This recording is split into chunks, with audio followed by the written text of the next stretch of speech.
ሰላም ጤና ይስጥልኝ የተወዳጆች፣ እንኳን አደረሳችሁ። እንዴት ናችሁ? እንግዲህ በዓልን እንደዚህ በሚያምር ሁኔታ እያከበርን ነው። ከቤተ ክርስቲያን ተመልሰን እንደምታዩት ዳቦችንን እየቆራረስን ነው። እንግዲህ ቡና ሁለት ሰው ብቻ ስለምንጠጣ ሁለት ሰው ያርገናል። እዚህ ጋር ደግሞ ዶሮ ወጥ አለ። ዶሮ ወጥ እያደረግን ነው። ሚሪንዳ አለ እዚህ ጋር ቴምርም አለ ተጠመቀ። እዚህ ጋር ደግሞ ጥብስ አለን። ደግሞ ጥብስ እያደረግን ነው። እንግዲህ እንደምታዩት በጣም ደስ ይላል። ከቤተ ክርስቲያን ምንስ ደስ የሚል ነበረ በዓል።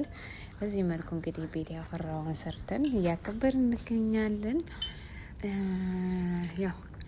እዚህ ጋር እንደዚህ ጥብሳችን አረግን፣ ዶሯችን አረግን፣ እንጀራም አለ እየተበላ እንጨምራለን ብለን ዳቦም አለ። ዳቦ እየቆረስኩ ነው። እኔ ዳቦ እየቆረስኩ ነው። እንግዲህ የሚቆርስ አባራ የለም።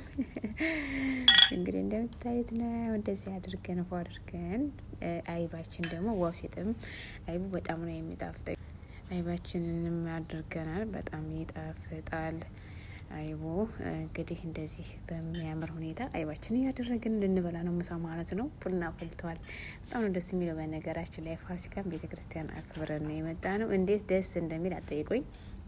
እንግዲህ ደግሞ በሰላም በጤና ለሀገራችን አብቅቶን ሁላችንም ሀገራችን ላይ እንድናከብር ከቤተሰቦቻችን ጋር የሱ ፈቃድ ይሆንልን። በሰው ሀገር ላይ ብንሆንም እንደዚህ ደስ በሚል ሁኔታ አክብረን መልካም በዓል